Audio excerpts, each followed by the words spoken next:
It's important to understand what the 5G is doing and what they say it's doing. We're told on the IEEE beamforming document that this technology cooked your eyes like eggs in World War II.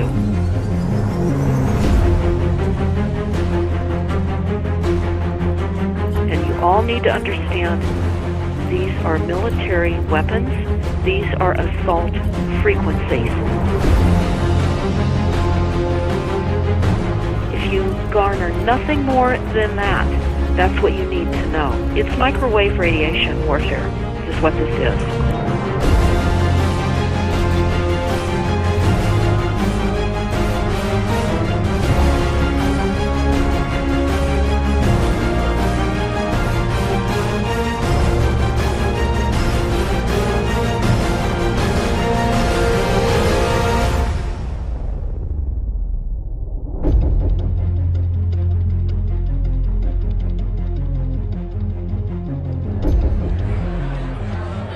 Ladies and gentlemen, please join me in welcoming to the National Press Club Federal Communications Commission Chairman Tom Wheeler.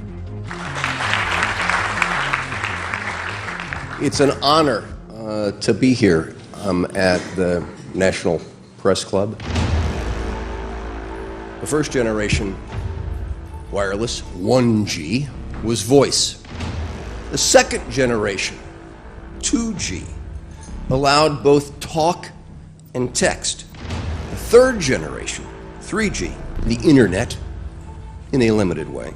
And today's technology, 4G, completed that digital migration. But if anyone tells you that they know the details of what 5G is going to become, run the other way. This video is brought to you by the number 5 and the letter G. And pretty soon, everything else will be too. I have to tell people 5G is a killer. I'm Mark Steele. Anybody who hasn't heard me, I'm a weapons systems head-up display expert, one of the leading experts in the world. I've actually broke cover in relation to this, and the reason I became an expert was because I invented them. What I'm going to say to you today, do not believe a single word I say. Not one. I want you to do your own research. You'll find it's absolutely terrifying. You got your body covered? Aye. Oh, good lad. Right, because I'm talking to that. This 5G roll-up is a weapon system. I've got a letter and was sent to government because I know about weapon systems more than anything other.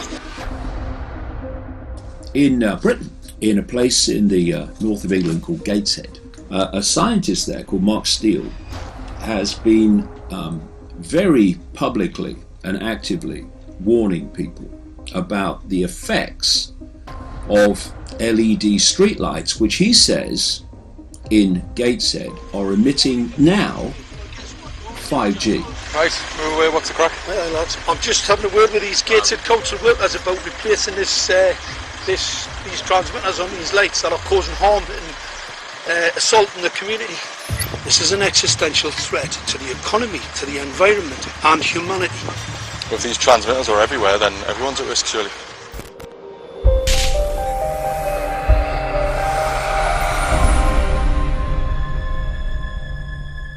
There's a lot of confusion about what 5G is. The G stands for generation. So you started off with the first transmitter system. Back in the 1980s. In the 80s, yeah. So you had 1G, then you had 2G.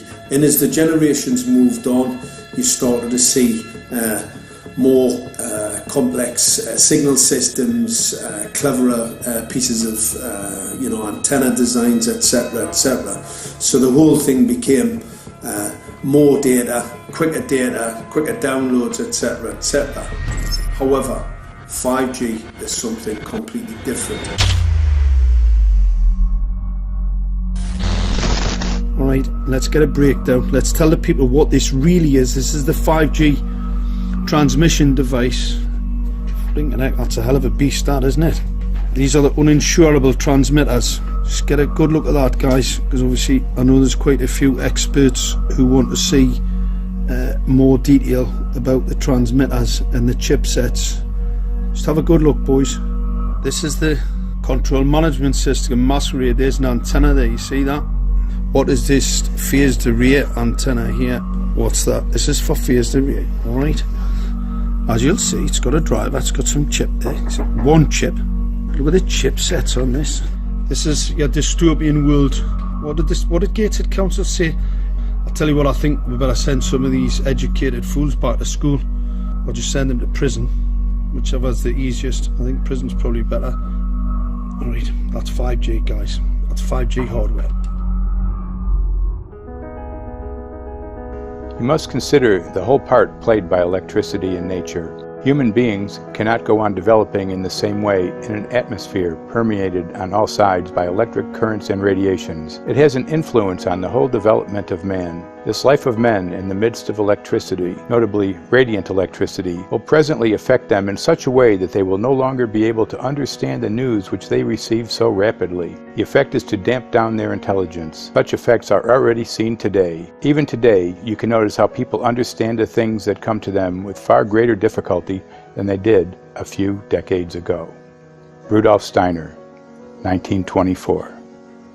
Rudolf Steiner noted that in 1924, since then our atmosphere has become far more permeated with electric waves of widely diverse types.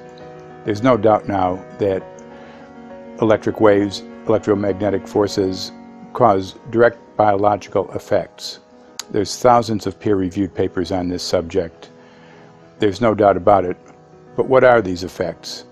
How are they affecting us? What can we do about it? We're now at a stage where we're putting in what's called 5G, which is a special type of broadcast for high-density information transfers. And it turns out that this is the same frequency bands that are used in crowd dispersal weaponry.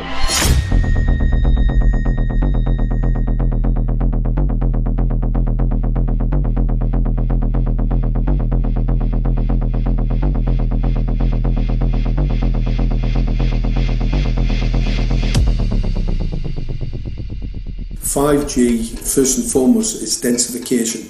So it's significantly more transmitters in close proximity to a human, and it is also a sophisticated, illegal, unlawful transmitter. What I mean by that is it is a high gain dielectric lens antenna, and what that allows 5G transmitters to do is to 3D map its environment in your home. The 868 megahertz frequency is specific for battlefield interrogation systems, so sub-gigahertz. It allows the signal to travel through concrete brickwork with ease, and it can actually data gather. It is a target acquiring system. Phased array is basically radar off the battlefield. It is extremely good at identifying targets and being able to lock onto targets. And not only that, it can specifically target you as an individual. So any judge sitting on an interesting case, let's say, any lawyer, any barrister, anybody doing any work that is potentially controversial, your life could be at threat. So the antenna design that you currently have on top of these LED streetlights, masquerading as a control management system, is basically battlefield interrogation equipment. The first phased array unit was actually called Mammoth, used by the Germans during the Second World War to identify Allied aircraft. Obviously things have moved on significantly since then.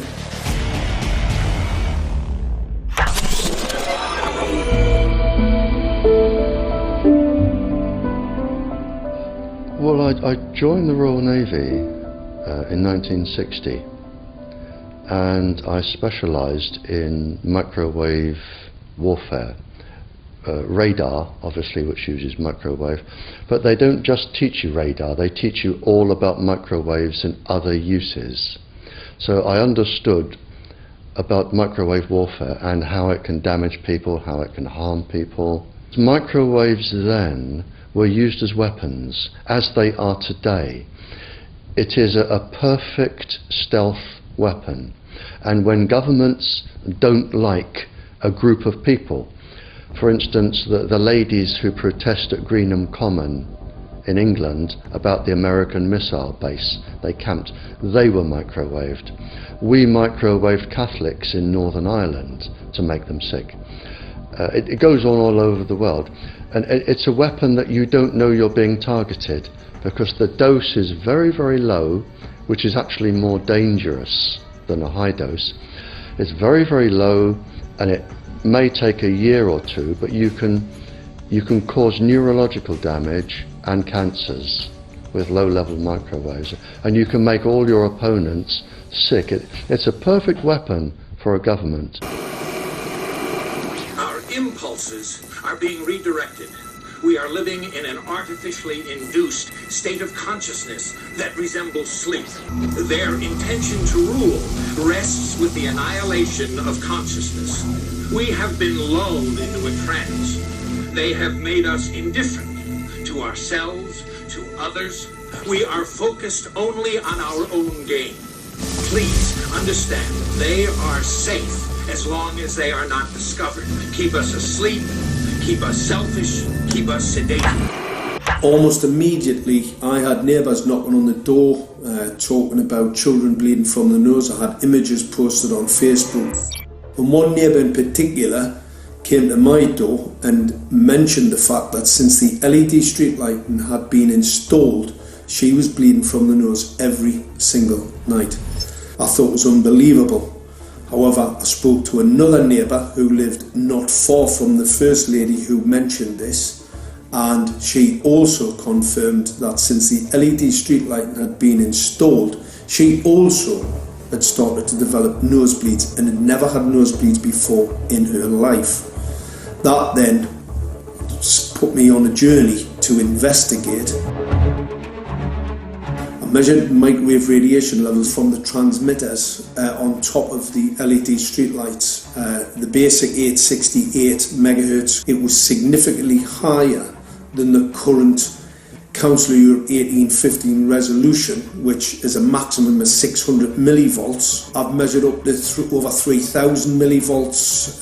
5 to 6 times higher than the guidelines. Significantly higher than the current Council of Europe 1815 resolution, which states that 200 millivolts should be the maximum. The Bioinitiative report states that it should be significantly less than that. So we've got the Council of Europe, that's, you know, the international criminal courts are stating that, you know, the learned judges have said that 200 millivolts, and I'm measuring in bedrooms in Gateshead, minimum 600 and up to 4,000. Does this mean that in 2020, 2021, when 5G is destined to roll out globally, that you're going to get those kind of readings everywhere all the time? Everywhere all the time. Worse than that? Worse than that.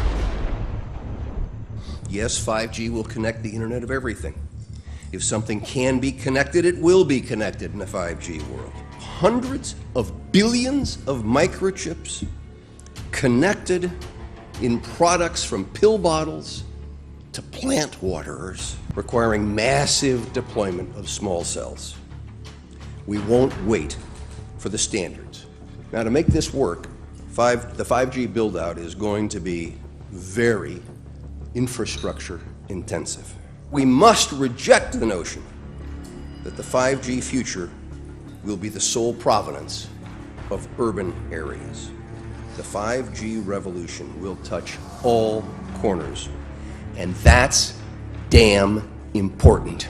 The interconnected world of the future will be the result of decisions we must make today.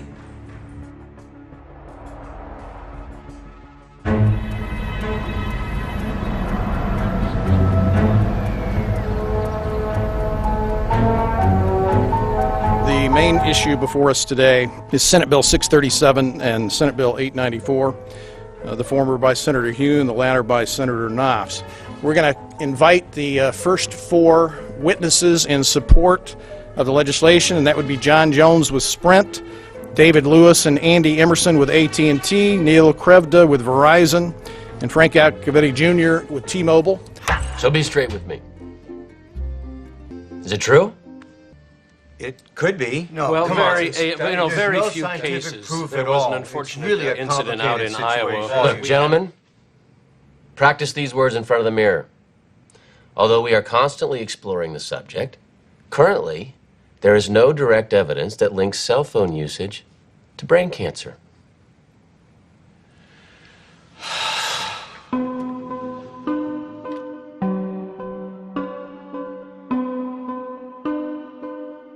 I'm Sharon Goldberg. I'm an internal medicine physician. I've practiced medicine for 21 years, and my background is mostly academic, internal medicine, hospital-based, clinical research, and medical education. I'm a certified Microsoft small business specialist. I've worked on space station designing the cabling system for the airlock module, where I was responsible for EMI, EMC analysis, which is electromagnetic interference, electromagnetic compatibility. I am a professor in the Department of Epidemiology, Biostatistics, and Occupational Health, and I teach there both toxicology and health effects of electromagnetic radiation. My name is Daphne Tachover, and I'm the founder of an organization called We Are the Evidence. We are an organization that represents the many adults and unfortunately many children who have become very sick from wireless technology radiation. There seems to be a couple false Easter eggs being put out there right now. I want to make sure we dispel that right off the gate. The effects of wireless on health scientifically are very, very clear. So it's always pushed back to the definition of an acceptable level of radiation. And that's what this is, by the way. This is about radiation. Wireless radiation has biological effects, period. My name is Dr. Angie Kolbeck. I've been reviewing the studies showing the impacts of wireless radiation on our health, and there are now thousands of studies showing the following adverse health impacts to wireless radiation: cancer, oxidative damage, DNA damage, DNA failure. Things like memory, dizziness, anxiety, brain fog. Headaches, nosebleeds, cognitive problem, exhaustion. We have evidence of DNA damage, cardiomyopathy, which is the precursor of congestive heart failure. Short and long-term memory loss, decreased attention spans, lower reaction times, even involuntary contractions of muscles causing misalignments of spines and jaws. Breast cancer. We suddenly have breast cancer in women who have no DNA predisposition. Disrupted immune function and change in stress proteins, reproductive and fertility effects. There are dozens and dozens of studies that show beyond any doubt what this radiation is doing to our sperm. Now, if you take the cell phone out of your pocket, the sperm will recuperate within 3 to 4 months. What would not recuperate would be the damage to the DNA of the sperm. That is irreparable. The wife of the ex-governor of Indiana was diagnosed with glioblastoma. Same brain tumor Ted Kennedy had and John McCain had. Did you look at John McCain's car? This is a cell phone brain tumor. LeBron James, one of our sports people, had a salivary gland tumor. That is another cell phone tumor. You didn't hear about it because immediately after that was discovered, he was paid by Samsung to become their spokesperson. We are seeing increases in brain tumors. We're seeing increases in Alzheimer's. We're seeing increases in all of the neurotransmitter diseases, ALS, Lou Gehrig's disease, Parkinson's. These are all disease systems that are known to be associated with low-level energy exposures. We talk about 24/7, around-the-clock exposure, wherever you are and your whole body. You never get away from it. And it seems from our studies that maybe your immune system can cope with for a time, but it will deteriorate.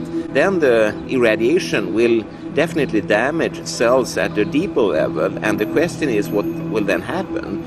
These are out of peer-reviewed papers, so these are not just hypochondriacs thinking that they're doing it. We're having real problems with this. This is no longer a subject for debate when you look at PubMed and the peer-reviewed literature. These effects are seen in all life forms: plants, animals, insects, microbes. So 5G is not a conversation about whether or not these biological effects exist. They clearly do. There is scientifically evidence that is so strong that you can be certain that the standards used by the SCC to manage health effects are wrong. We need to start measuring how much radiation are people being exposed to. before we roll out 5G, there are 4 kinds of electromagnetic fields that we know are harmful to human health. So radio frequency radiation, magnetic fields, dirty electricity, and electric fields, okay? Our exposure, any given person, and all humans are affected by EMFs. What is our exposure in a day? It's not one cell phone.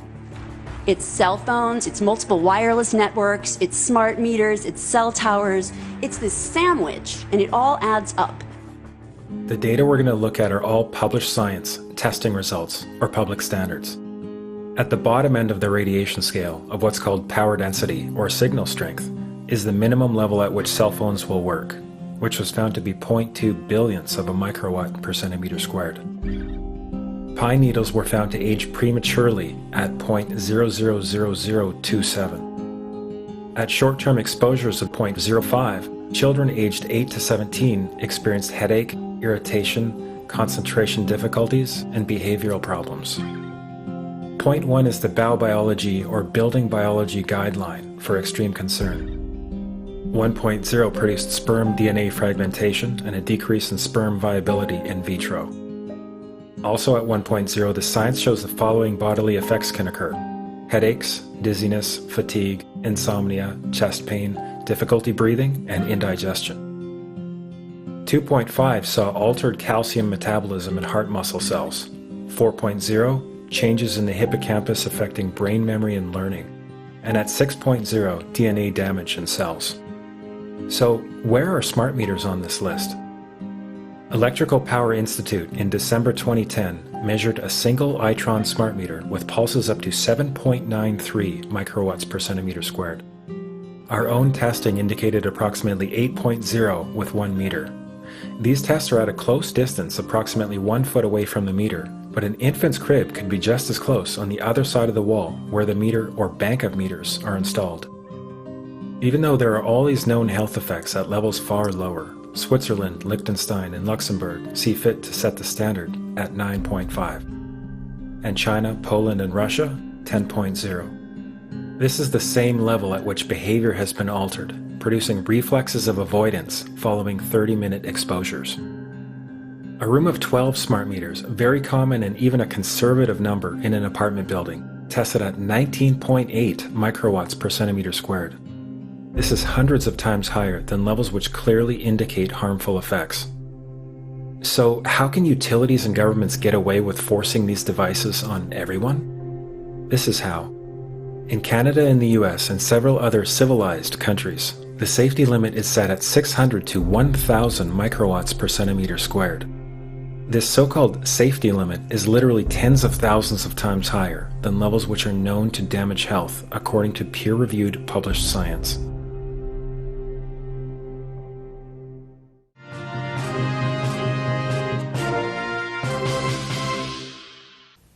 Faster, better, more reliable internet. That's the promise of 5G technology, but there is also the peril. Health hazards associated with radio frequency that is higher also and requires more transmitters and antennas. And the stark, simple fact is the health hazards are unknown and unstudied. And that is a sign of neglect and disregard on the part of the Federal Communications Commission that seems unacceptable. There have been no answers so far. The FCC basically has said everything's fine, but in order to reach a conclusion about the health and safety of this new technology, we need facts. Mr. Chairman, thank you for having this hearing. 5G, as you well know, also uses higher frequency waves that don't travel as far and will rely on a network of hundreds of thousands, potentially millions of small cell sites. And the question then is, are there any health implications, any public safety implications to those additional sites that are likely to be located close to homes, schools, workplaces, and closer to the ground, correct? correct, Senator. Yes. So my question for you, particularly Mr. Gillen and Mr. Perry, how much money has the industry committed to supporting additional independent research? I stress independent research. Is that independent research ongoing? Has any been completed? Where can consumers look for it? And we're talking about research on the biological effects of this new technology. Thank you, Senator. I think, thank you for your focus on the issue. Safety is paramount, and as you alluded to, we rely on the expert agencies, we rely on the findings of the FDA and others as to the requirements to keep all of us safe. There are no industry-backed studies, to my knowledge right now. Happy to visit with you as to what opportunities you think there needs to be more studies, and we're always for more science. We also rely on what the scientists tell us. So essentially, the answer to my question, how much money? Zero. I can certainly follow up with you, Senator. To my knowledge, there's no active studies being backed by industry today. Anybody else know of industry commitments to back research, fund it, support it, to ascertain scientifically the health effect? No, I'm not aware of any. So there really is no research ongoing. We're kind of flying blind here, so far as health and safety is concerned. Thank you, Mr. Chairman.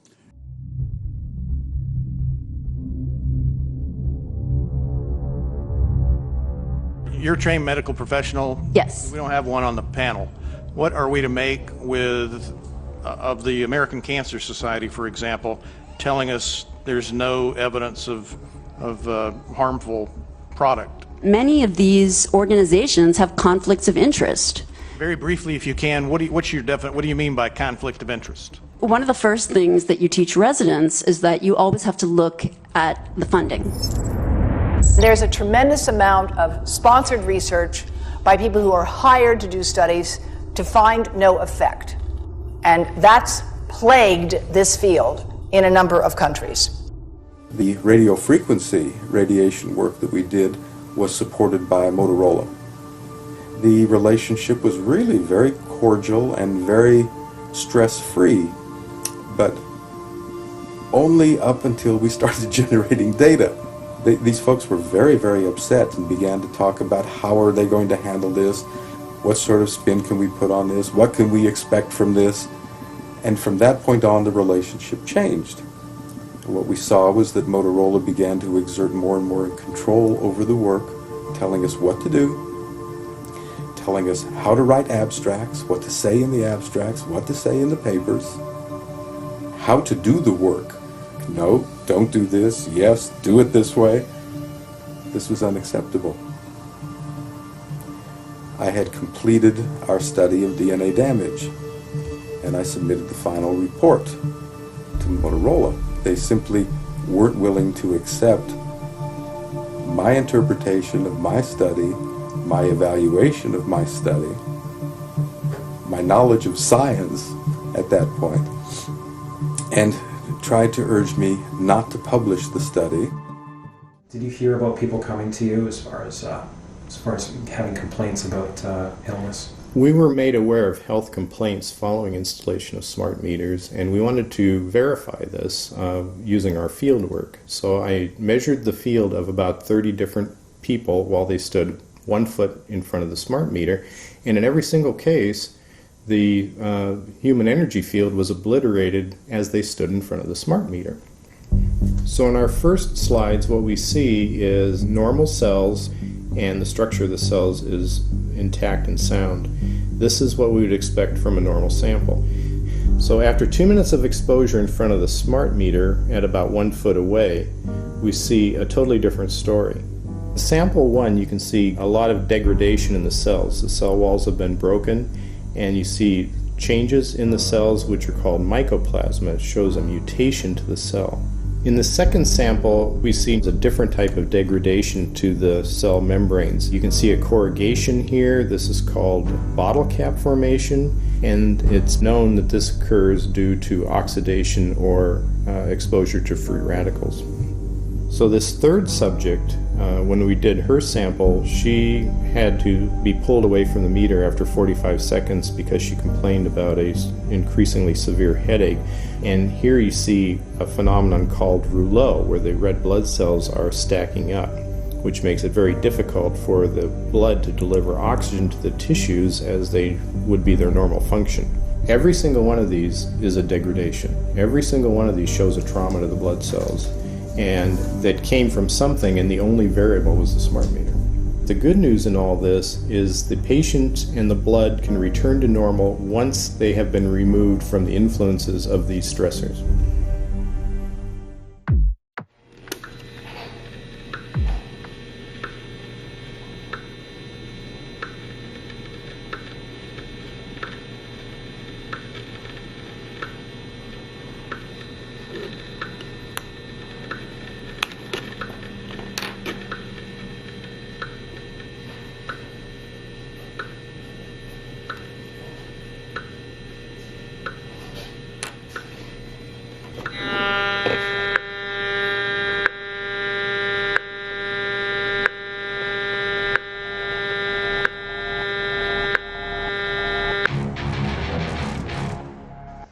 Some of the effects that we can look at, well, one thing is just our regular Wi-Fi, 2.4 gigahertz. That's in the same range as microwave ovens, which are also called radar ranges, because that is radar. 2.4 gigahertz is interesting. It's not the peak absorption rate in water for microwave frequencies, but it's at a point where it allows full penetration, because if it came in at the peak, it would prevent the insides from getting warm. So that's with basic Wi-Fi. Now when we look at 5G, 60 gigahertz, this is what they call active dispersal sort of weaponry, just to keep people back. It burns the skin, it doesn't penetrate, but 60 gigahertz is the frequency of oxygen molecule absorption. Since they have electrons that they share with each other, what we breathe is actually O2, pair of oxygen. So being bombarded with 60 gigahertz could very well impair our oxygen absorption rates in our body, and thereby the whole basis of our living system. Martin Pall says, putting tens of millions of 5G antennas without a single biological test of safety has to be about the stupidest idea anyone has had in the history of the world. So assessing all this, we have experts in various fields, military EMF weaponry, biological effects on humans, firefighters that are getting cognitive impairment by being there in them, countries that are banning these sort of technologies around schools because of the impairment to cognitive. Let's weigh that up in light of what Rudolf Steiner said in 1924 about just mere radio causing the impairment of cognitive functions on people, that they can receive news from around the world, but they can't understand it as well because of the effect of the electricity. We have to say, something smells sinister here. With the 5th generation, it's actually a whole new ballgame. It's not using the same technology. They're switching to military-grade millimeter wave technology. And when you look at this technology, I mean, if you go and look at DARPA reports, come and look at some of the patents that the United States military has put out on what they can do with psychological weapons, all sorts of things, crowd control, active denial, anything you can think of, this is what they can do with 5G. So any type of military application you can think of which has an electromagnetic base, they can do with 5G. And they're putting this out blanket across the population. Ladies and gentlemen, the President of the United States. Good evening, my fellow Americans. In the councils of government, we must guard against the acquisition of unwarranted influence, whether sought or unsought, by the military-industrial complex. The potential for the disastrous rise of misplaced power exists and will persist. We must never let the weight of this combination endanger our liberties or democratic processes.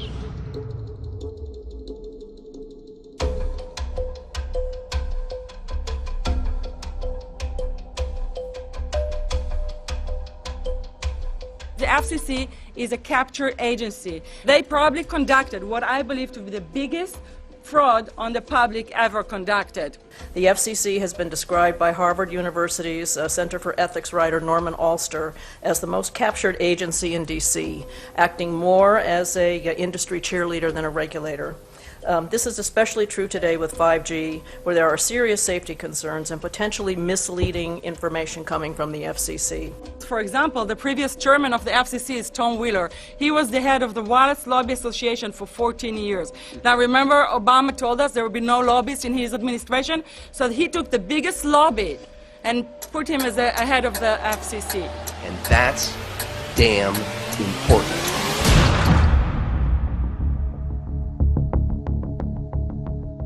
In 1993, the FCC started a rulemaking to adopt the IEEE regulations on this issue. IEEE is an engineer association.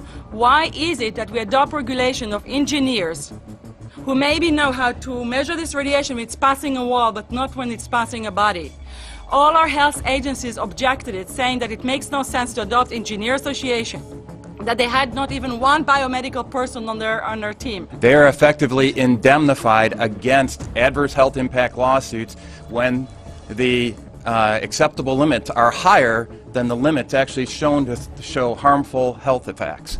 The FCC guidelines were developed for short-term exposures, 6 minutes, 30 minutes, depending on it's a phone or an outdoor exposure, and they have absolutely no connection to the biological effects that have been very clearly summarized in the Bio Initiative. So as you can see, there's a number of individuals in this room today that have serious concerns about this as regards to their health.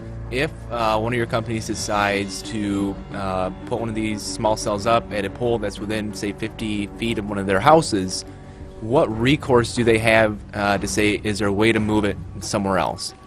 There's language in the bill so that the authority can require the applicant to come forth with certification of compliance with the FCC's rules related to radio frequency emission. Remember that denial of request or denial of permit request that you can put in? It's going to point back to the acceptable levels as determined by the FCC. Not the EPA or not the CDC, the ones who usually take care of health concerns, but by the FCC, which is staffed by former members of the telecommunication industry. That's the fox guarding the henhouse. It's a fact that most insurance companies will not indemnify against EMF effects. Telecom companies around the world are warning their investors of potential major costs due to real or alleged risks of EMF pollution from their products.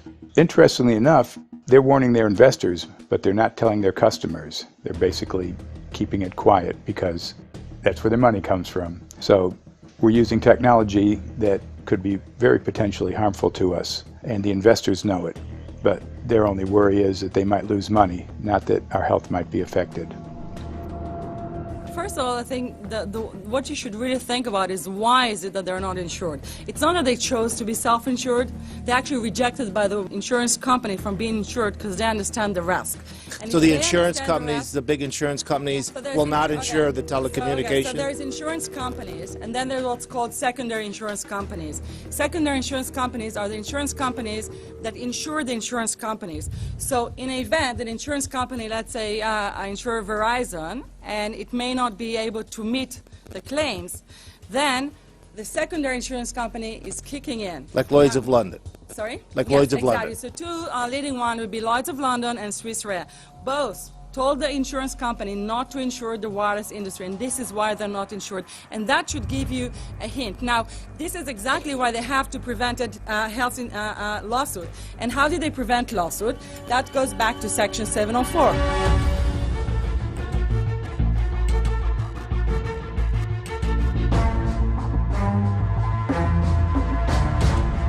Section 704 was passed in 1996. This is how our rights in regards to health were taken away by the wireless industry. What this legislation did, it gave the power to regulate the health effects of wireless technology to the FCC.